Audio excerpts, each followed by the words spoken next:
Good day, I'm Andrea Chisholm and this is your JIS News for Wednesday, December 23.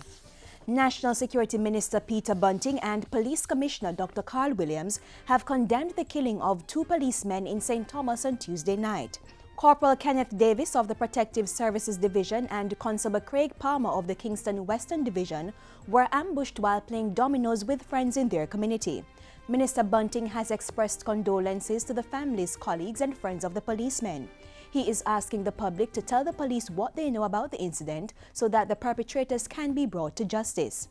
In the meantime, Minister Bunting is also calling on citizens to assist law enforcers during the Christmas season by being more disciplined on the roads, sharing information about criminal activities, and keeping the security forces in their prayers. The private sector will be partnering with government to help maintain operating theatres in public hospitals across the island. Health Minister Horace Daly says more than 10 companies have come forward to commit their assistance following a recent appeal.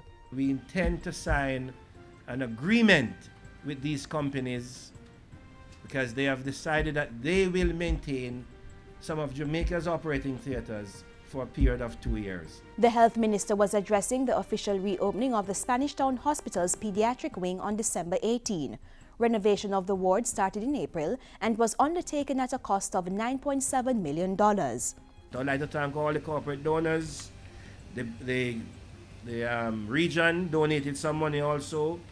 And I'm sure that our babies and our 0 to 12 years who will be using this ward will be very happy after we open today.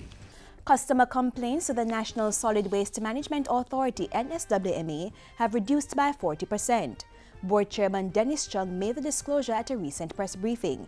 He said the NSWMA was also looking to increase the levels of garbage collection across the island by getting more private trucks involved in the collection.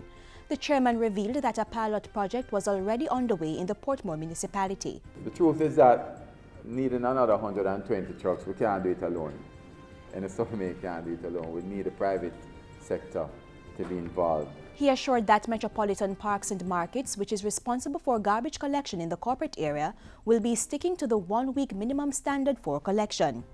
Stories of resilience and talent of the island's craft vendors have been published in a magazine by the Jamaica Business Development Corporation.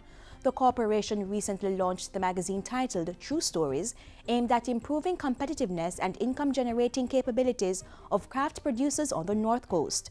True Stories follows the conclusion of a 2-year North Coast Craft Revitalization Project, a $15 million initiative funded by the Tourism Enhancement Fund. The North Coast Revitalization Project, therefore, sought to improve product quality, finishing, and design.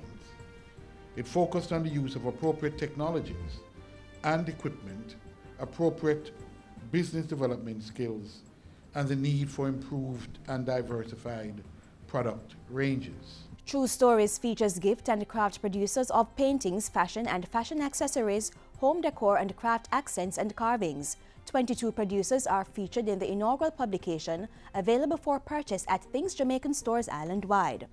And finally, the Right Reverend Dr. DSouza will be laid to rest on Tuesday, December 29. The funeral for the 12th Bishop of the Diocese of Jamaica and the Cayman Islands will start at 11 a.m. at the St. Andrew Parish Church in Halfway Tree. The service will be preceded by an hour of musical tributes by several choral groups. Parking will be accommodated at the St. Andrew Parish Church Hall on Ellesmere Road, with a shuttle service to the funeral starting at 9:15. Bishop DSouza will be buried in the St. Andrew Parish Church Cemetery. He died on December 12 after a long illness. And that's it for JIS News today. I'm Andrea Chisholm. Thank you for watching.